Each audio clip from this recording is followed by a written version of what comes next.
যে কোনো গাড়ি হোক বা ট্রেন, আমরা সবাই জানি সেগুলোকে দাঁড় করাতে গেলে ব্রেকের প্রয়োজন হয়। আর এই ব্রেক লাগানো থাকে চাকার সাথে।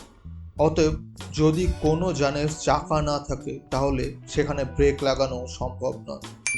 কিন্তু একবার যদি ভেবে দেখা যায় জাহাজের কথা, তাহলে জাহাজে ব্রেক কিভাবে লাগে? তার কারণ জাহাজকেও কখনো কখনো দাঁড় করানোর প্রয়োজন হয়। যে কোনো জায়গায় যে কোনো বন্দরে জাহাজ যখন যায়, তাকে দাঁড় করানোর জন্য ব্রেকের প্রয়োজন হতে পারে।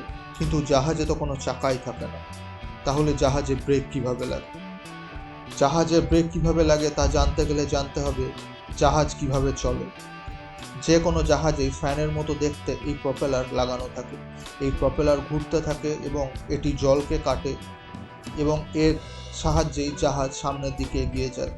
যখনই কখনো জাহাজকে ব্রেক করানোর দরকার হয় বা জাহাজের গতি একেবারে কমানোর দরকার হয়, তখন এই প্রপেলার থেমে যায় এবং উল্টো দিকে ঘুরতে থাকে। তার ফলে জাহাজের গতি অনেকটাই কমে আসে এবং তাতেও যদি কাজ না হয়, আমরা যেমন গাড়ি বা ট্রেনে এমার্জেন্সি ব্রেকের ইউজ করি, জাহাজে সেরকমভাবেই অনেক বড় বড় শিকল থাকে। এই শিকলগুলির ওজন যথেষ্ট বেশি হয় এবং এর দৈর্ঘ্য হয় অনেক লম্বা।